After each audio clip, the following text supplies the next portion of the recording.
wabarakatuh. Innal hamdalillah nahmaduhu wa nasta'inuhu wa nastaghfiruh wa na'udzu billahi min syururi anfusina wa min sayyiati a'malina may yahdihillahu fala mudilla lahu wa may yudlil fala hadiya lahu. Asyhadu an la ilaha illallah wahdahu la syarika lahu wa asyhadu anna Muhammadan abduhu wa rasuluh. Allahumma sholli wa sallim ala nabiyyina Muhammadin wa ala alihi wa sahbihi ajma'in.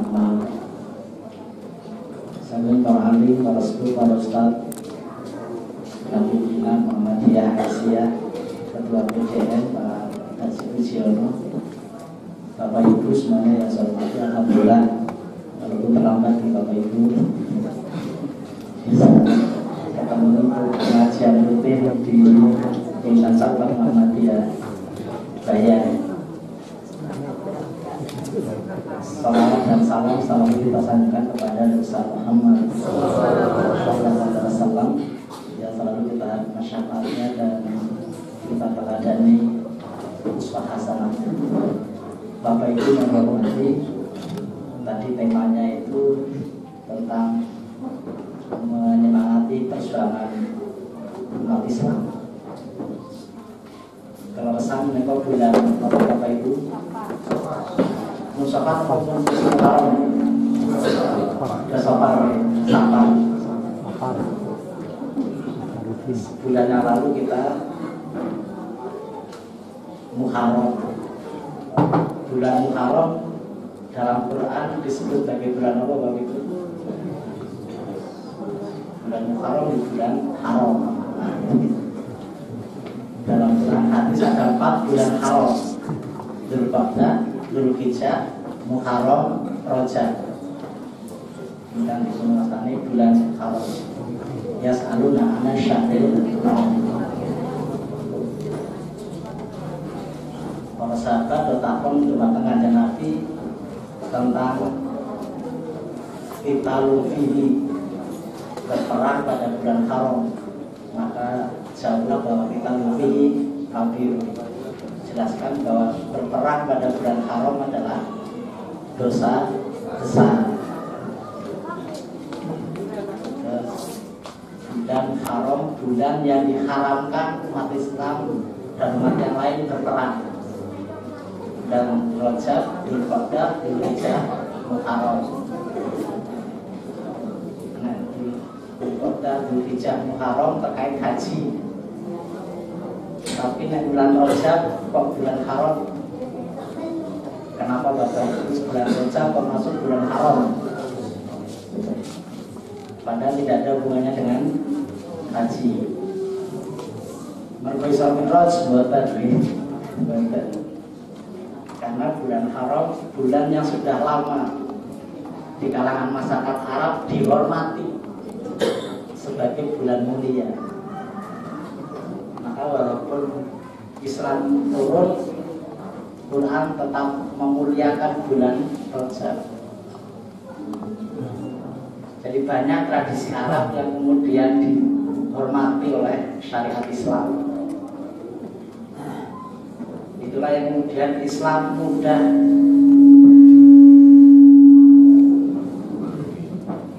diterima masyarakat Arab karena ikut irama budaya masyarakat Arab. Ibu-ibu setuju poligami betul?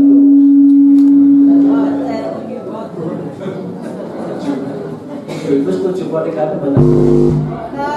Setuju. Ibu setuju.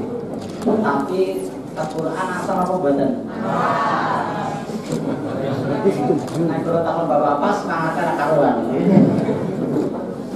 Apa ibu poligami badan angsa. Tahun bapak-bapak angsa. Angsa sangat. Pertanyaan lain, ibu-ibu kalau punya suami pelit, ngambil harta suami tanpa izin, angsa tentu. Bapak-bapak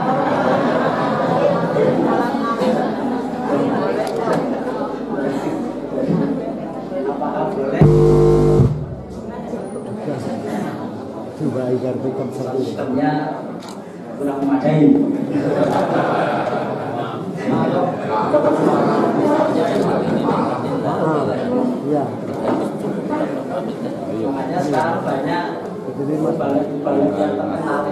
bawa sound system dari rumah. Karena takut tidak menjanjikan.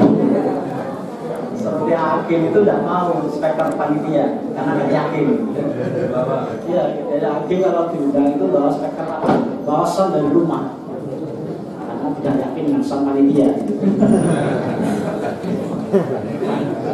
Juga mubalik yang lain juga banyak. Jadi kalau diundang itu bawa sound sendiri karena tidak yakin dengan sound panitia. Tapi di kaca bayang apa hanya belum selesai saja dia.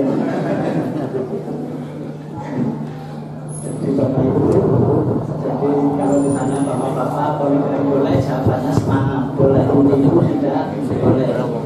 Walaupun tapi kan ya Quran itu.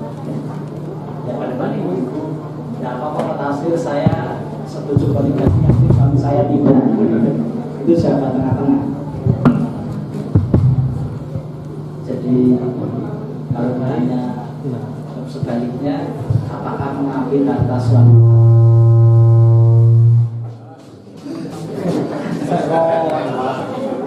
Apakah mengambil harta suami yang suaminya pelit tanpa izin boleh atau tidak? Jawaban ibu-ibu boleh, jawab bapak-bapak agak ragu.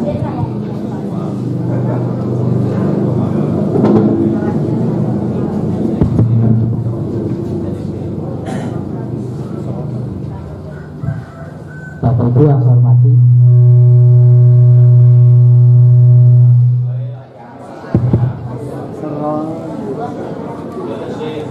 memang mesinnya untuk kelasnya rapat RT untuk pengajian bukan untuk pengajian umum jadi memang beda kekuatan untuk satu ruangan dengan ini 3 ruangan jadi beda. Bapak Ibu yang saya hormati, jadi Islam begitu mudah didakwahkan di masyarakat Arab karena dalam banyak hal Islam itu mengikuti budaya Arab, termasuk tadi bulan Rajab. Sebelum Islam datang, masyarakat Arab jahiliyah sudah biasa menghormati bulan Rajab. Masyarakat Arab sebelum Islam biasa pesta bulan Rajab. Datang berkewa.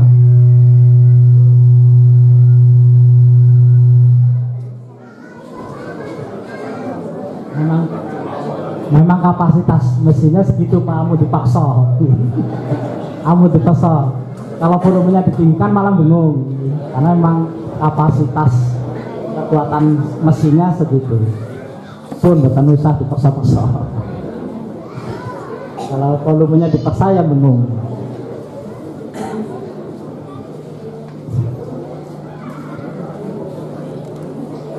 Jadi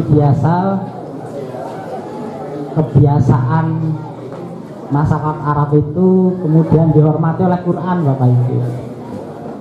Termasuk ketika masyarakat jahiliyah biasa menghormati bulan Rajab, Islam turun tetap bulan Rajab dihormati.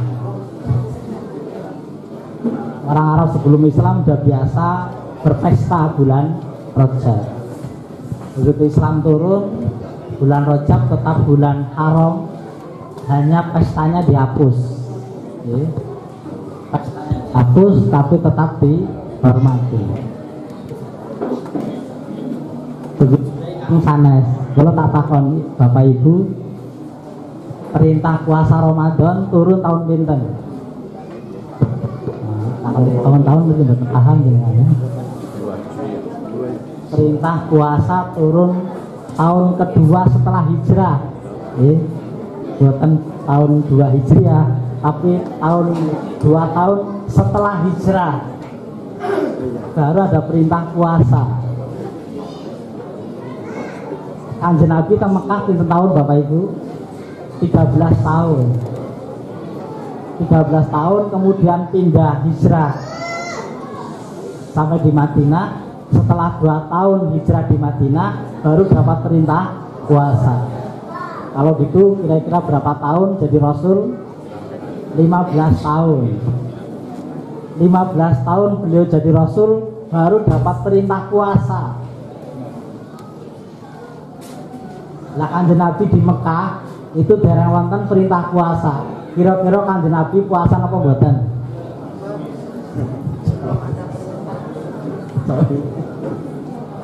Kanjeng Nabi puasa apa mboten wong dereng wonten perintah puasa. Puasa. Nah, terus puasanya pripun?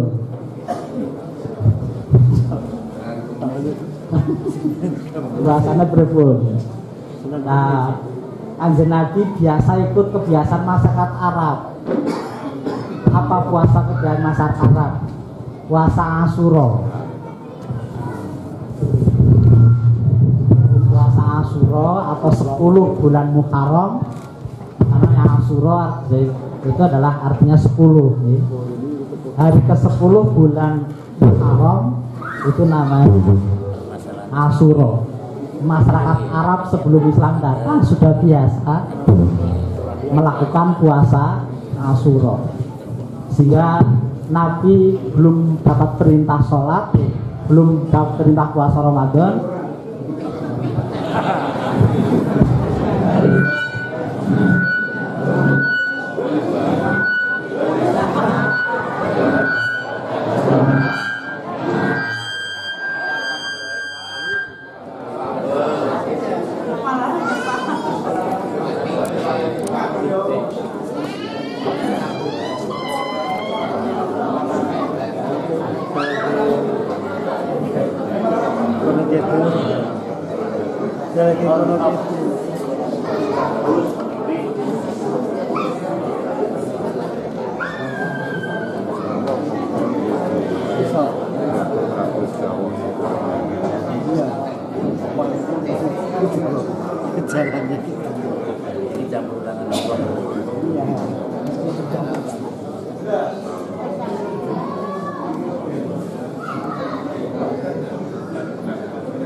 Jadi masyarakat Arab sudah biasa sebelum Islam datang melakukan puasa namanya puasa Asyura. Sementara Kanjeng Nabi dereng pikantuk perintah puasa. Maka Kanjeng Nabi ikut kebiasaan masyarakat Arab. Inilah yang kemudian oleh kelompok tradisional diambil menjadi kaidah fikih. Al-muhafadzatu ala qadri sholih wal aqdu ala jadidil aswar. Memelihara tradisi lama yang baik dan mengambil tradisi baru yang lebih baik. Nah, ini yang dipakai teman-teman NU, NW, Matlaul Anwar, Al-Wasliyah itu mengambil model ini, memelihara tradisi lama yang baik. Tapi bukan nama NU, bukan NU, NW, ngertos NW Bapak Ibu. NW itu kan Nahdlatul Wathon. Nahdlatul Wathon yang banyak di NTB. Jadi kalau Bapak Ibu kemarin sempat populer Tuan Guru Bajang, Guru NTB yang lalu itu adalah tokoh NW Nahdlatul Wathon. Jadi beliau adalah Gus Durnya NW, ya. Karena cucunya pendiri Nahdlatul Wathon. Sekarang gubernurnya sekarang juga NW, tapi NW pecah jadi dua. Bahkan NW lebih NU dari NU Bapak Ibu. Ya. NW itu lebih NU dari NU. Kalau NU kan masih 4 mazhab. walaupun yang dominan Syafi'iyah, tapi tesih menggunakan mazhab yang lain, Hambali, Hanafi, Maliki, tesih. Tapi kalau NW itu hanya full Syafi'iyah, tidak menggunakan yang lain.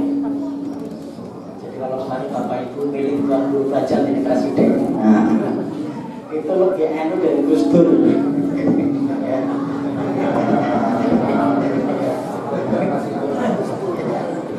Beliau lebih NU dari Gus Dur, karena kalau Gus Dur masih menerima mazhab yang lain, beliau udah hanya khusus Syafi'iyah. Inilah kelompok agama yang menggunakan prinsip al-muhafadzah. Al-muhafadzah itu ala qadrin sholih wa nadu ala jadidil aslah, memelihara tradisi lama yang baik dan mengambil tradisi baru yang lebih baik. Jadi tidak mungkin tradisi yang ada sudah dibubarkan, bukan mungkin.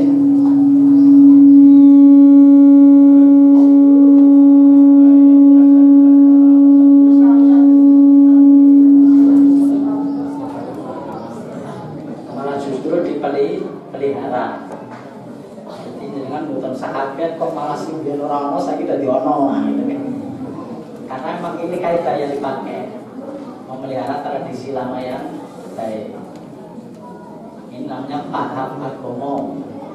Dan Muhammadiyah wa al-muhafadzah. Dan Muhammadiyah bukan al-muhafadzah ala qadrin sholih, tapi rujuk ila Quran was sunnah, kembali kepada Quran dan sunnah. Itu kalau Muhammadiyah. Itu namanya paham agama.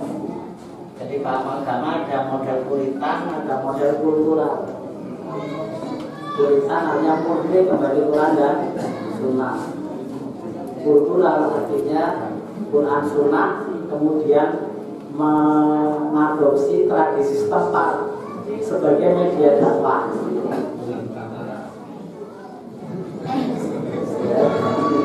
Jadi mengambil budaya sebagai media dakwah. Nah, masing-masing punya kelemahan dan kelebihan. Kelebihannya kultural, agama gampang diterima. Agama bisa diterima dengan mudah ke masyarakat. Maka NU kamu banyak mengikut. Karena diterima karena mengikuti budaya. Cuma resikonya, kelemahannya, kadang agama campur dengan PPC, tahalul bidah dan khurafat. Itu kelemahannya. Karena punya kelemahan, maka ada yang mengambil model lain dalam paham agama. Untuk yang murni kembali Quran dan sunnah. Tapi ada kelemahannya. Ya. Kelebihannya kembali murni pada teks kitab suci dan sunnah. Tapi kelemahannya Quran hadis itu turun di alam, dibawa ke bayang, itu itu masalahnya. Jadi punya kelebihan dan kelemahan masing-masing. Kalau yang tradisionalis itu kelemahannya TBC, tetapi kekuatannya masyarakat mudah menerima. Kalau yang murni dalilnya jelas, tapi masyarakat tidak mudah menerima. Karena apa? Karena masyarakat tidak mungkin mau lepas dari budayanya. Wong Purworejo tetap Purworejo, orang iso dadi wong Arab, tidak mungkin. Dengan kalau buka puasa, dengan takjil, ikan di kundar, kurma apa kolak. Jujur mawon, ikan dengan dar, kurma apa kolak, kolak. Kok boten kurma? Kok boten kurma? Kalau ngomong sekarang nggak ada tembasan kata kalau ini. Ya karena apa? Ya kita orang Purworejo, yang tumbuh di Purworejo bukan kurma tapi kolam kali. Di poso kurma ya angel. Ya. Walaupun di Sumbang setiap hari sedus, tetap aja ngerektak. Nah, sehari 2 hari kurma, hari ketiga berubah pola. Gitu. Jadi manusia nggak bisa lepas dari budayanya. Maka Muhammadiyah pun sadar. Maka Muhammadiyah sekalipun kembali Quran Sunnah, tapi Muhammadiyah menghargai budaya. Itulah maka Muhammadiyah membuat konsep namanya dakwah kultural Muhammadiyah. Maka Muhammadiyah lumayan banyak, kan gitu kan? Semakin murni, semakin sedikit pengikut. Itu rumus. Ya, itu rumus. Semakin murni, semakin sedikit pengikut. Paling kultural, paling banyak pengikut. Maka paling banyak adalah NU, di bawahnya Muhammadiyah. Nanti mudun NTA. NTA nanti ada lagi LDI. Kenapa pindah NTA? Karena merasa Muhammadiyah nggak murni lagi kan gitu. Karena Muhammadiyah menghormati budaya, nganggap Muhammadiyah murni lagi. Cari yang lebih murni lari ke NTA. Tapi nanti lama-lama bingung lagi di NTA. Lama-lama itu bingung lagi. Kenapa? Karena tadi tidak mungkin menungso lepas dari budayanya. Nanti capek. Capek. Maka tadi Islam pun menghargai budaya Arab, sehingga Islam begitu mudah diterima masyarakat Arab. Sehingga Kanjeng Nabi berjuang cukup 20 tahun sudah bisa mengislamkan Arab. Jadi Kanjeng Nabi hanya butuh kira-kira 20 tahun. Tepatnya kadang-kadang 22 tahun, 2 bulan, 22 hari, 13 tahun di Mekah, 10 tahun di Madinah. Selesai, Arab sudah menjadi Islam. Tapi jenengan 100 tahun lebih Muhammadiyah belum bisa memuhammadiyahkan bayan. Ya, 100 tahun belum bisa memuhammadiyahkan bayan.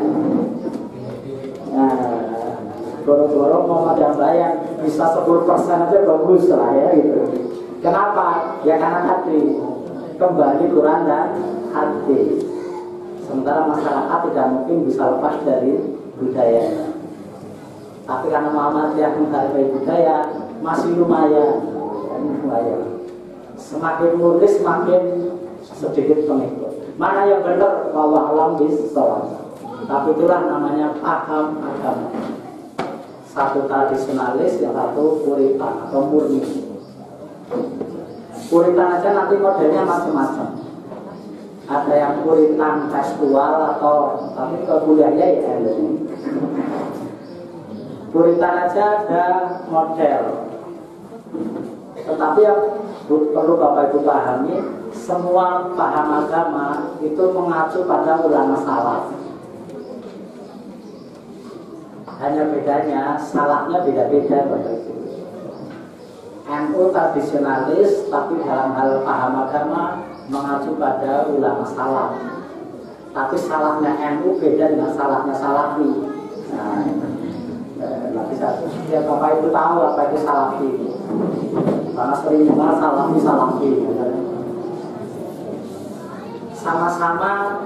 Sama-sama paham agama, sama-sama mengacu pada ulama salaf. Tapi acuan salafnya beda.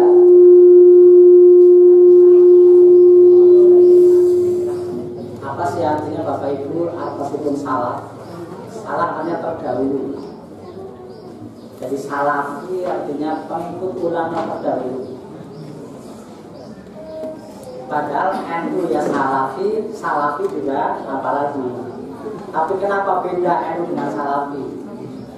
Kenapa beda Muhammadiyah antara Muhammad dengan salafi? Salaf hanya ulama terdahulu. NU juga salafi, tapi salafnya NU beda dengan salafnya salafi. NU salafnya mengacu pada ulama imam madhab. Jadi salafnya NU adalah para imam madhab. Imam Syafi'i, Imam Hanafi, Imam Malik, Imam Hambali. Itu salafnya NU. Maka penyebutan mereka bukan salafi tapi salafiyah. Nah itu kan.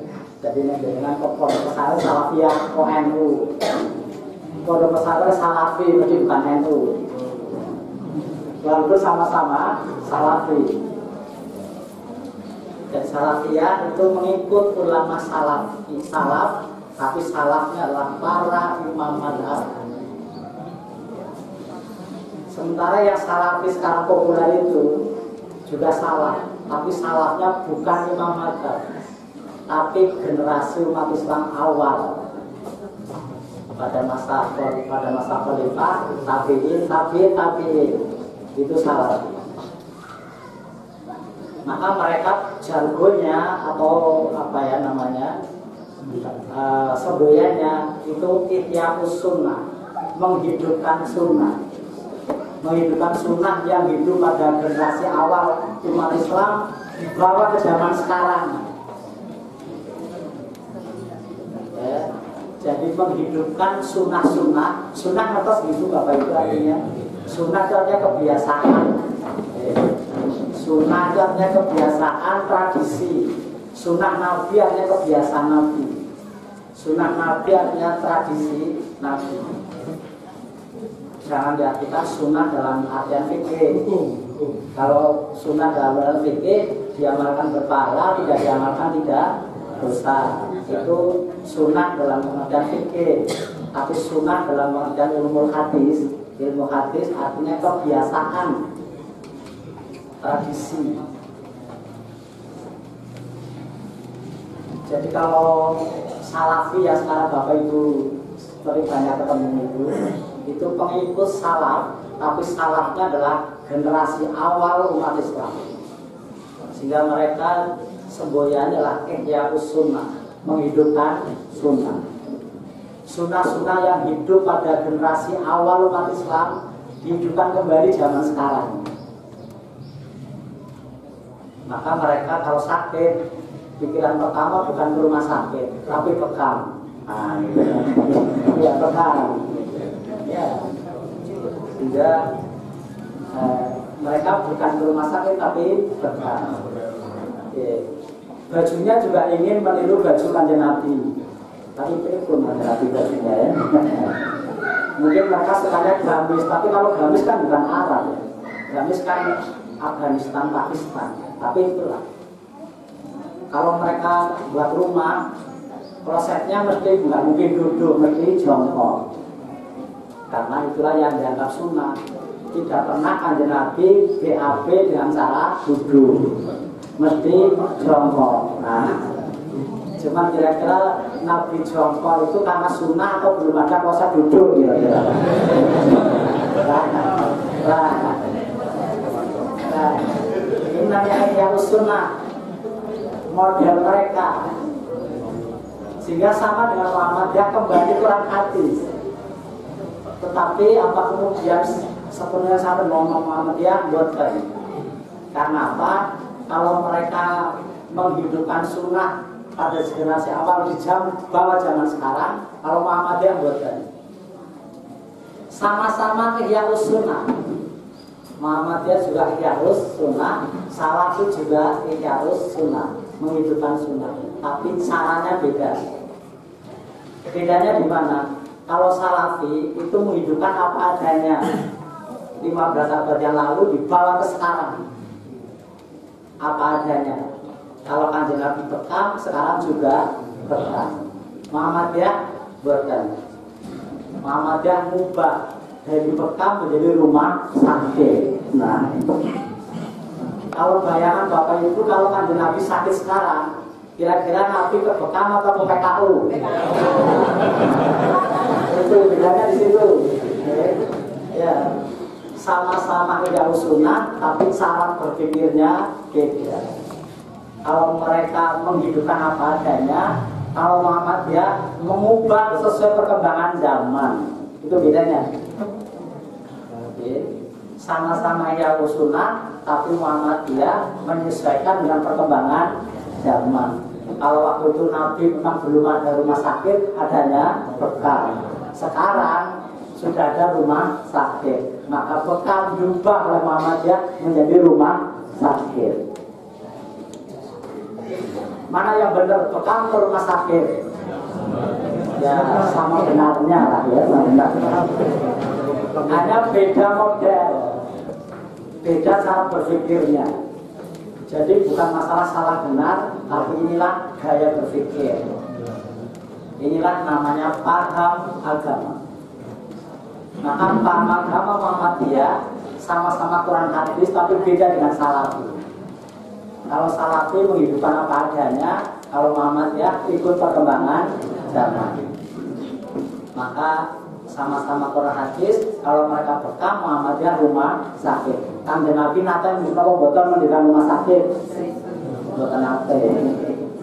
Tapi zaman sekarang masuk bekam terus gitu kan. Itu bedanya. Makanya kalau Bapak Ibu ke UMP bangunan mutakhirnya, itu presetnya bukan lagi jongkok tapi sudah duduk.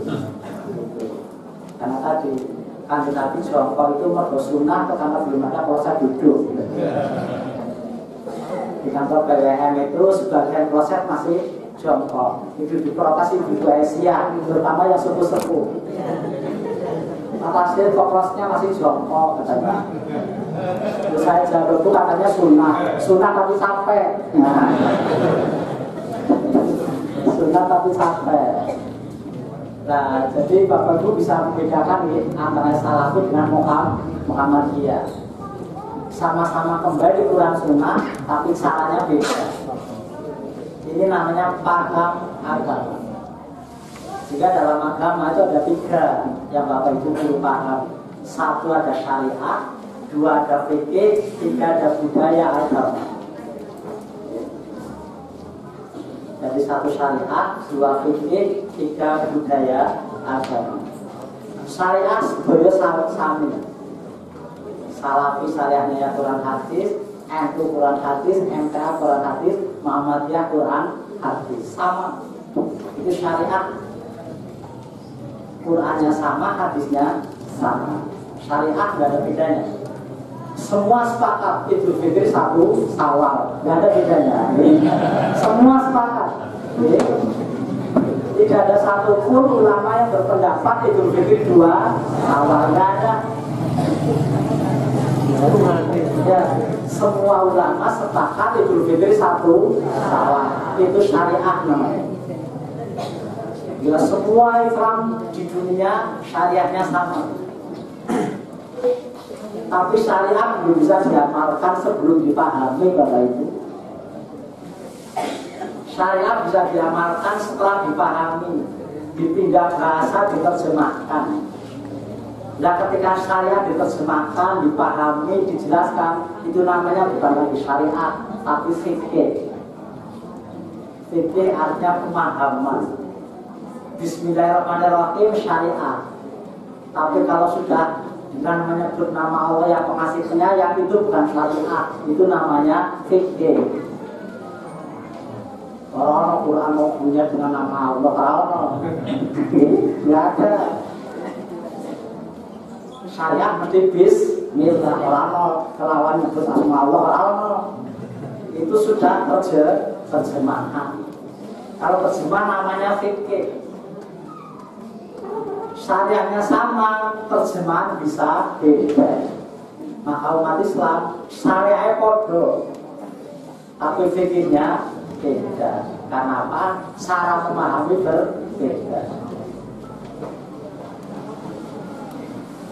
Gak usah rumit Bapak Ibu, kalau tahiyat ngacung itu langsung ngacung apa nunggu tasadat? Nah, jangan langsung ngacung itu alasannya nopo?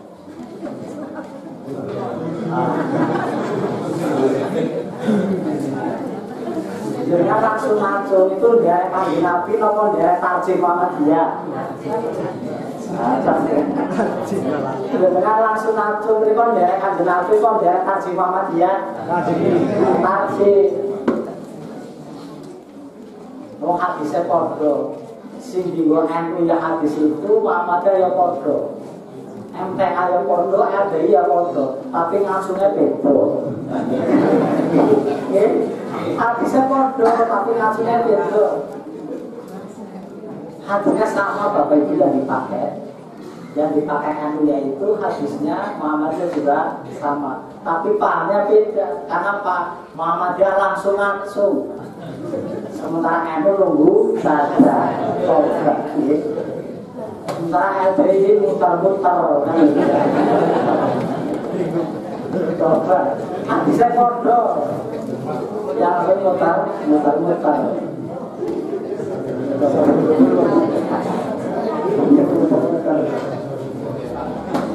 ada yang satu lagi. Jadi begitu duduk dia, begitu sadar ngaco, sadar rampung balik menang. Nah itu ada 4 model. Hadisnya 1, 4 model sama mengamalkan. 4 model sama memahami. Ini namanya fikih. Maka umat Islam begitu sampai fikih bisa berbeda. Tidak usah ribet, yang ngacung saja. Muhammadiyah langsung ngacung, NU nunggu zakat korisol. Kenapa kok beda NU Muhammadiyah? Yang satu langsung ngacung, yang satu nunggu zakat. Apalah Bapak Ibu tahu jawabannya? Karena kan Nabi nggak pernah menjelaskan kapan mulai ngacung. Jadi ngacungnya mulai kapan? Apa langsung duduk, langsung ngacung, atau di tengah-tengah? Bukan penjelasan. Karena tidak ada penjelasan, maka lalu perbedaan penafsiran satu dengan yang lain. Mau tarjih, bukan nggak penjelasan, kita langsung ngacung. Asal apa buatan? Asal yang penjelasan kapan ngacung, langsung ngacung. Lah NU ngomong sabar dikit kenapa pasti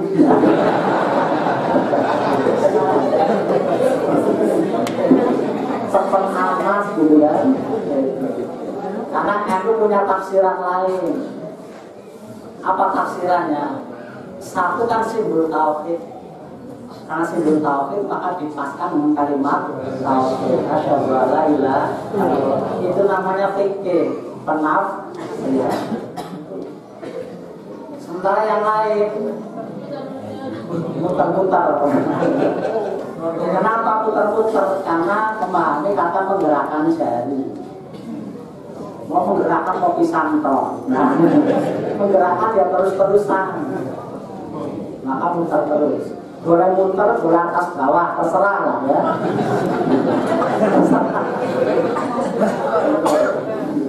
Kenapa? Kalau NU Muhammadiyah beda start tapi sama style. Startnya beda tapi gayanya sama. Apa? Sama-sama mandek. NU mandek, Muhammadiyah juga mandek. Walaupun beda start. Nah kenapa Muhammadiyah NU mandek kok NU ribut? Apa? LDI kok ribut? Karena tadi pengertian memahami kata menggerakkan jari. Namanya menggerakkan, dia terus bergerak. Tapi Muhammadiyah itu jawab, sekali juga namanya bergerak. Nah, gitu kan? Apa sekali bukan bergerak, sekali juga bergerak. Itu. Jadi karena tidak ada penjelasan bagaimana. Yang kedua, kenapa NU Muhammadiyah walaupun sama, walaupun beda tapi sama-sama mandek. Sementara yang lain gerak-gerak. Kenapa? Karena alasan yang kedua, Nabi nggak pernah menjelaskan bagaimana caranya ngacung. Apa mandek atau terus-terusan? Nggak ada penjelasan. Yang ketiga, inilah menjadi model paham yang tepat. Ketika duduk diam saja, lihat begitu sadar ngacung. Sadar rampung balik menang. Konten. Kenapa? Karena yang ketiga, Nabi tidak pernah menjelaskan berapa lama ngacung. Nah.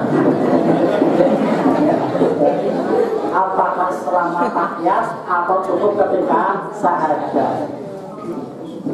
Itu namanya fikih. Pemahamannya beda. Tapi ada satu kesamaan apa? Sama-sama ngacung. Nah itu. Ada satu syariatnya sama-sama ngacung. Caranya beda-beda, tapi satu yang sama-sama ngacung. Yang salah yang tidak ngacung. Itu namanya fikih. Mana yang benar di antara 4 model ini? Ya, beberapa artinya. Walau alam bis sholat, hanya Allah yang tahu. Itu. Kenapa? Mana yang benar sama nggak tahu. Kenapa? Nabi tidak meninggalkan CCTV. Kalau ada CCTV kita lihat bagaimana Nabi ngacung. Tapi kan tidak ada CCTV. Yang ada adalah penafsiran. Nah, penafsiran satu dengan yang lain beda. Itulah namanya fikih. Nah, berikut Bapak Ibu menghadapi beda fikih, Bapak Ibu bukan sartino. Itulah pentingnya ada Muhammadiyah, pentingnya ada pengajian. Oh, karena saya Muhammadiyah, ya sudah, saya ikut penafsiran Muhammadiyah. Selesai. Bahwa penafsiran Muhammadiyah beda dengan yang lain, biasa. Ya. Maka pentingnya Bapak Ibu pengajian. Maka Bapak Ibu mengamalkan agama, ya sudah, terima aja apa yang dari pengajian. Selesai. Kalau nanti pengajian yang lain akan beda lagi. Nah, itu ya, akan beda lagi. Itu pentingnya ada NU dan Muhammadiyah di situ. Biar umat jelas dalam mengamalkan agamanya. Biar umat jelas memilih paham atau penafsiran mana yang saya pakai. Sehingga tidak ada yang punya hak mengklaim sebagai yang paling sunnah. Tidak ada yang berhak mengklaim mengaku sebagai yang paling sesuai dengan Rasul. Karena apa? Sama-sama tidak ketemu. Nah, sama-sama tidak ketemu. Karena sekarang Muhammadiyah ada disalahkan oleh Salafi. Muhammadiyah sudah nggak sesuai dengan sunnah katanya. Apa ukurannya? Apa ukurannya? Jadi tidak boleh teman-teman Salafi kemudian menganggap Muhammadiyah tidak sesuai sunnah. Begitu juga Muhammadiyah tidak boleh menganggap Salafi tidak sesuai sunnah. Yang ada adalah kita beda penafsiran. Sunnahnya sama, Qurannya sama, penafsirannya beda. Maka Bapak Ibu yang penting mantap ikhlas dalam mengamalkan agama, sebagaimana Bapak Ibu terima fikih itu di pengajian. Jangankan umat Islam sama Ahmadiyah aja ada beda. Bab wudhu sekarang mubarak A, besok mubarak B. Bahkan kode wudhu, kode-kode saat dari Muhammadiyah mungkin akan beda. Yang satu motor pada tarjih, yang satu dapat anggaran. Nah, itu kan. Apalagi yang satu ngaji di Salafi juga kan gitu kan. Itu. Saat awal Ramadan beda Salafi dengan Muhammadiyah. Muhammadiyah hisab, Salafi ru'yah. Salafi tidak mau ru'yah apa? Hisab. Harus ru'yah jelas. Itu beda. Sama-sama kembali Quran dan Sunnah. Maka ketika pada fikih Bapak Ibu sudah ikuti fikih mana yang saya berada di situ. Karena saya Muhammadiyah, kita Muhammadiyah, maka ikut fikih yang dijelaskan oleh guru-guru di Muhammadiyah. Guru yang lain bisa dipahami untuk perbandingan, untuk komparasi. Tapi nggak usah saling menyalahkan. Yang salah sudah memahami tapi tidak mengamalkan. Nah, itu yang salah. Dan Bapak Ibu gak usah khawatir, nanti ke depan juga akan muncul kelompok-kelompok yang baru lagi. Sekarang keluar dari Muhammadiyah karena merasa kurang murni, pindah MTA. Nanti MTA bingung lagi, keluar lagi, mendirikan yang baru lagi. Terus begitu. Di sini orang bingung. Di sini orang bingung. Kenapa banyak orang bingung? Karena Kanjeng Nabi sudah wafat. Semuanya ingin mencari paham agama Islam yang pas itu yang seperti apa. Terus semuanya mencari. Semua mencari. Tapi bagaimana dampak wong Nabi sudah wafat. Maka yang ada adalah pemantapan Bapak Ibu sebagai umat beragama dalam mengamalkan agamanya sesuai dengan fikih yang Bapak Ibu ikuti. Jadi nggak usah berantem orang rampung, karena Kanjeng Nabi sudah wafat. Itu namanya fikih. Tapi namanya beragama tidak hanya menghasilkan fikih, penafsiran, juga menghasilkan budaya agama. Bapak Ibu kalau Fitri apa yang muncul gambar yang cerita kita kupat dan beduk. Ada nggak Quran hadis kupat beduk? Bahkan di Arab juga tidak ada. Tapi di Indonesia nggak bisa lepas. begitu Idul Fitri, Kupat dan Beduk. Itulah namanya budaya agama. Halal bihalal. Ya halal bihalal dan menjadi sunnah Indonesia. Nah, ya sama sunnah Nabi dulu awalnya ya tidak formal, hanya kegiatan 1-2 orang, lama-lama yang lain ikut jadilah formal, akan menjadi sunnah. Sama halal bihalal tadinya belum formal, lama-lama menjadi formal, sehingga tidak ada kantor yang tidak halal bihalal, tidak ada kelurahan yang tidak halal bihalal. Ya, ini semua yang tadinya bukan formal menjadi kebiasaan yang formal. Ya seperti namanya budaya agama. Tidak ada agama yang tidak menghasilkan budaya. Nah ketika budaya agama ini tidak akan sama satu dengan yang lain. 10 menit lagi. Jadi budaya agama ini penting, budaya agama. Karena apa? Inilah yang akan menentukan menang tidaknya agama berkompetisi dengan agama lain di masyarakat. Halal bihalal kita menang. Apapun agamanya ikut acara halal bihalal. Itu namanya perang budaya agama. Jadi kalau umat Islam ini bid'ah nanti diambil orang lain. Ya. Ini budaya agama nggak ada syariat, tapi dengan cara ini umat seluruhnya bahkan agama lain pun menjadi ikut agama Islam walaupun sebatas halal bihalal. Tapi kan lumayan jadi ikut pengajian gitu kan. Itulah namanya budaya agama. Semakin banyak agama menghasilkan budaya agama, maka agama itu akan semakin menang bersaing di masyarakat. Maka NU paling menang. Nah itu kan NU paling menang di masyarakat. Muhammadiyah lumayan menang kan gitu kan. Semakin murni semakin kalah ya.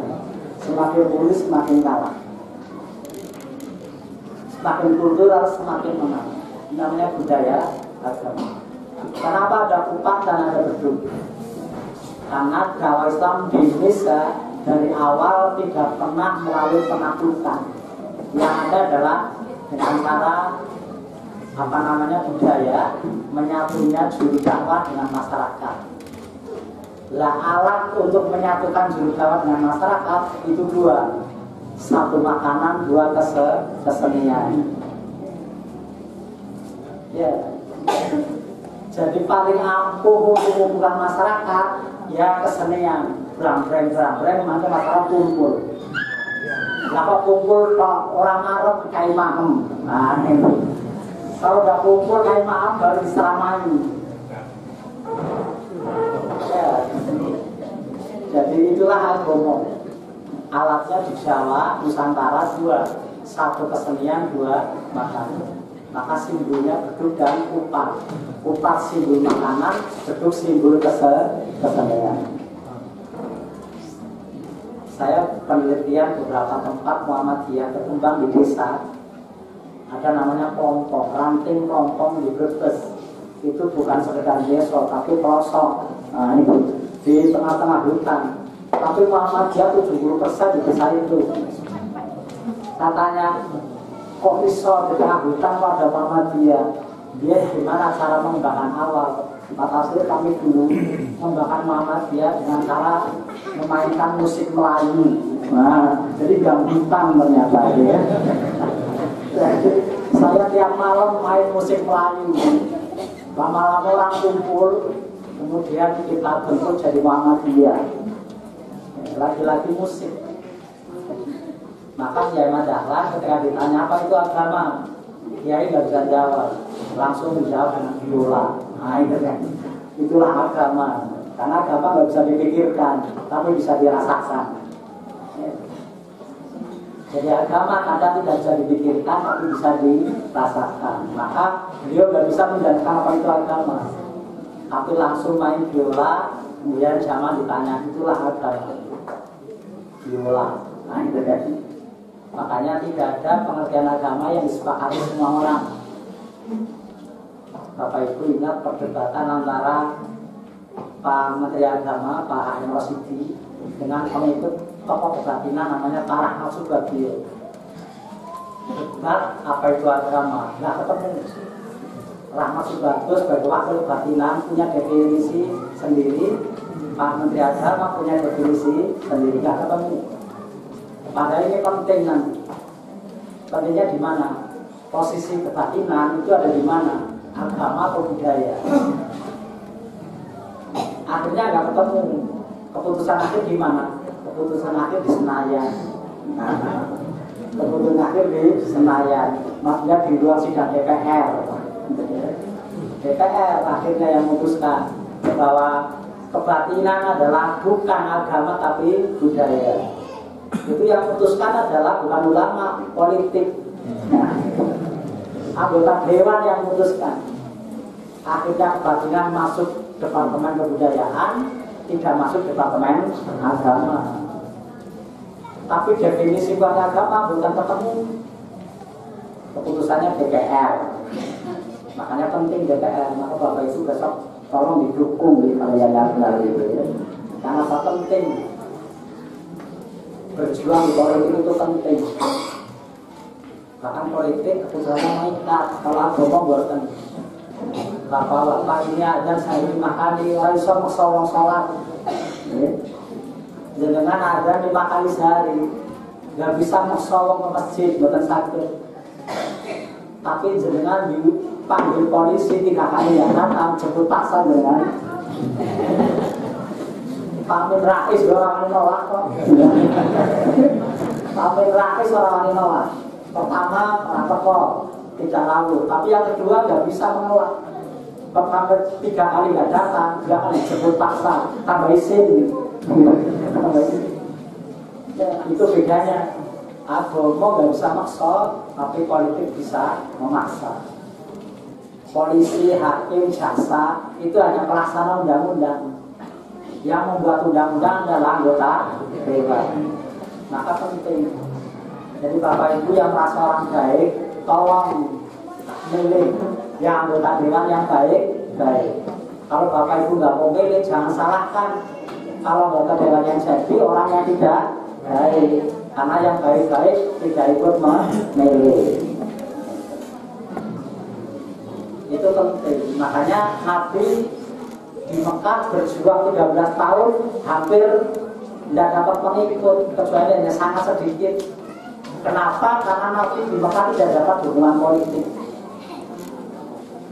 Akhirnya Nabi pindah ke Madinah. Di Madinah Nabi full didukung kekuatan politik di Madinah, maka dakwah lancar. Itulah maka Nabi pun fair. Ketika mau hijrah, beliau berdoa, Robi Adini Mutkola Fitkin Waktu itu roja Fitkin Wadhalil Lagun Tasul Konan Nabiyo. Jadi kami Nabi berdoa, mudah-mudahan saya diberi sultan, kekuasaan. Kekuasaan yang apa? Kekuasaan yang menolong. Maka besok kita pemilu berjuang untuk punya presiden yang menolong, sultanan nasir. Punya anggota dewan yang menolong. Punya anggota DPD yang menolong. Punya gubernur yang menolong. Punya bupati yang menolong. Menolong apa? Menolong kemanusiaan, menolong kebaikan, menolong kebenaran, menolong umat Islam, menolong Muhammadiyah. Nah itu yang kita pilih, yang menolong, minimal menolong dirinya sendiri. Nah itu doa Nabi ketika mau hijrah dalam surat Al-Isra ayat 80. Nanti Bapak Ibu banyak dibaca karena menjelang pemilu, gitu ya. Mudah-mudahan kita memilih anggota dewan yang menolong, presiden yang menolong, anggota DPD yang menolong. Jadi sultanan nasional, sultan atau kekuasaan yang menolong. Ketua PDM yang menolong, ketua PDM yang menolong, itu menolong apa ya? Beda dengan bupati, beda dengan gubernur. Oh gitu. Itu dalam budaya agama itu apa dia bisa masuk dalam musik jenazah, misalnya membawanya ke kuburan, ada yang kepalanya di depan, ada yang kepalanya di belakang.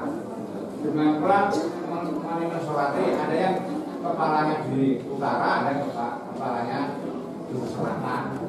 Dengan pula dalam kuburannya ada yang miring, ada yang mukma. Nah itu menurut kuburan bagaimana? Kalau ini namanya sudah fikih, karena fikih kembali ke syariat. Ya sekarang dilihat karena kita Muhammadiyah, ini yang ditarjih. Bagaimana Risalah jelaskan ditarjih. Mutlak penanganan jenazah di HPT sudah sangat konkret. Sini belum ada yayasan yang yayasan apa namanya? Kalau di Muhammadiyah itu Asia, itu namanya Kabulukan Husnul Khotimah. Mereka dalam Muhammadiyah meninggal sudah pasrahkan pada Husnul Khotimah, mulai dari memandikan sampai memakamkan, bahkan juga punya makam. Nah, itu punya makam yang sekarang sudah bisa dipesan 1 x 2 meter. Nah, ini ya laris manis gitu ya, laris manis. Jadi Husnul Khotimah ini milik Asia Kota Semarang. Itu punya makam luas sekali. Jadi kalau ada warga Muhammadiyah wafat, langsung telepon, langsung tim datang. Mulai dari memandikan sampai memakamkan. Dan di himpunan putusan tarjih sudah sangat rinci. Jadi kalau seperti itu bukan budaya, tapi fikih. Nah kalau budaya, bagaimana budaya? Acara pasca kematian, nah itu budaya agama. NU pengajian 7 apa? Kalau NU tahlilan 7 hari, Muhammadiyah nopo. Nah, bingung ya, nggak ada. Kalau asalnya Quran hadis nggak ada acara pasca kematian. Tapi wong Jawa boten kangge sepi, nah gitu kan. Wong Jawa boten kangge sepi pasca kematian, dangdutan boten pantes, nah itu kan. Akhirnya warga Muhammadiyah tetap buat budaya agama pasca kematian. Saya nggak tahu kalau di Purworejo, tapi saya keliling Jawa Tengah. Kalau di Semarang, kalau warga Muhammadiyah meninggal, itu pengajian sama. Ada yang 3 hari, 5 hari, 7 hari, terserah, gitu kan? Ya, kenapa? Intinya tadi tidak pengen sepi pasca kematian. Masa berpeninggal kok ditinggal piung, nah itu kan? Ya akhirnya warga Muhammadiyah kumpul di Makkah. Masa kumpul ngobrol, nah itu akhirnya bangun tradisi agama namanya pengajian. Ini namanya budaya agama. Bagaimana dengan hukumnya perdebatan?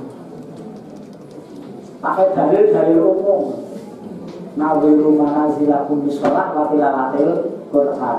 Sinarilah tempat tinggalmu dengan sholat dan baca Quran. Boro-boro tiap hari pasca kematian. Nah itu kan. Jadi perdebatan, tapi ini namanya budaya agama. Kemarin saya ke Muntilan ada ketua ranting Muhammadiyah meninggal. Saya ke sana hari ketiga. Apa yang terjadi di rumah itu? Semaan 30 juz. Nah itu kan. Semaan Quran 30 juz selama sepekan 7 hari. 7 hari 30 juz. Apa ada dalilnya? Ya nggak ada. Ini namanya dalil, namanya budaya agama. Dalilnya dalil umum. Nawilu manazilakum bisolah wa tilawatil Quran. Apa perdebatan? Ya perdebatan. Semua budaya agama berawal dari perdebatan.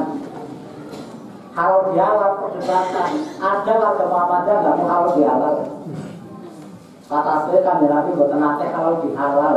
Nah itu selalu yang Tapi kalau itu tidak ada, nanti umat Islam kalah dengan agama lain ketika dia membangun budaya agama. Itu persoalannya adalah strategi dakwah. Apalagi sekarang Kristen itu ingin membangun budaya Jawa. Kristen itu, teman Kristen sekarang ingin ikut budaya Jawa. Ketika ada orang Jawa 3 hari 7 hari, mereka akan ikut. ya mereka akan ikut. Nah ini persoalan dari Muhammadiyah. Muhammadiyah lari mereka masuk, malah mereka yang dihormati, bukan malah berantem sama muslim, malah orang lain yang masuk. Ini namanya budaya agama. Antara agama tetap persaingan ketat.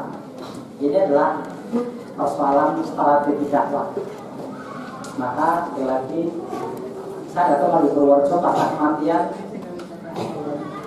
baca Quran sama dengan karakter sama-sama kedua ya Magelang ya. Nanti tempat lain ada yang kosong belum dengan tinggal ya selesai sehingga rumahnya sepi. Nah yang adakan budaya alasannya bukan untuk yang meninggal, menghibur yang hidup. Nah itu kan menghibur yang hidup. Ini namanya budaya agama. Semua budaya agama ada perdebatan, tapi itu nanti akan mengalir secara alami. Apakah berakhir menjadi sunnah atau berhenti karena gagal dalam perjalanan. Semuanya nanti akan berjalan ke alam. Kalau jalan dulu perdebatan panjang, sekarang tidak ada lagi perdebatan, sudah menjadi sunnah. Nah ketika budaya agama yang diperhatikan mana budaya agama, mana campur dengan kultur setempat. Nah kalau sudah kultur setempat, ya kita lari pada syariat. Maka Muhammadiyah sekalipun ada dakwah kultural Muhammadiyah tetap pakai seleksi. Tidak asal budaya. Mana yang mengandung PGC, mana yang tidak. Jadi yang dibuat oleh Muhammadiyah bukan budayanya, tapi PGC-nya. Tetapi itu tidak mudah. Karena tidak mudah, maka perdebatan di Muhammadiyah hubungan antara agama budaya malah tahu rampung, bukan ada rampung terus gitu. Tapi itulah namanya orang beragama antara teks dengan masyarakat. Maka untuk detail jenazah maka buka HPT kalau sudah sangat detail Bapak Ibu. Detail banget.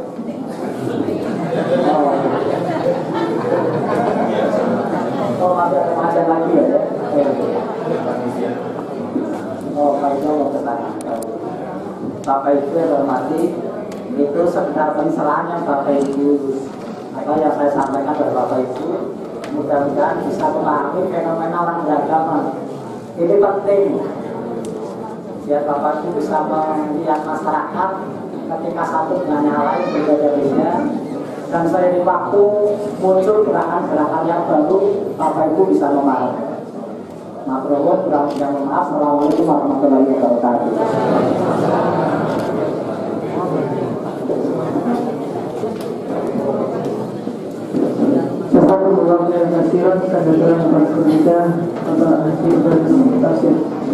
Selanjutnya sebelum kita tutup, kami informasikan infak pengajian pagi ini satu jam Rp974.500, infak pembangunan Rp800.000 dengan total Rp2.774.500. Yang pertama, pengobatan dan konsultasi gratis di ruang UKS Plaza Ruang ini. Yang kedua, pentasarufan pinjaman dan tabungan di ruang sebelah kanan sana. Yang ketiga, jangan lupa perlu membawa karek infak mahasiswa. Demikian saya mengakhir dan bermanfaatnya kita ambil sama terkasih. Assalamualaikum warahmatullahi wabarakatuh.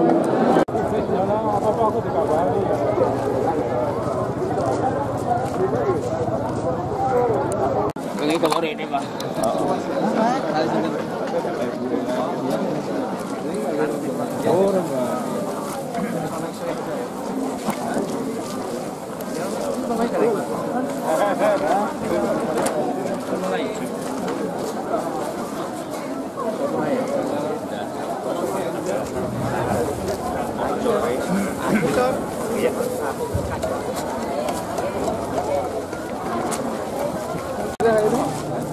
Di Semarang Pak. Semarang iya. Acara tanggung amal ini malam. Oh.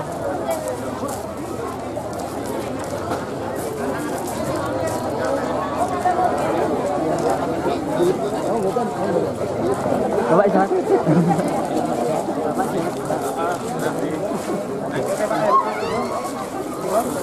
anu wae lah.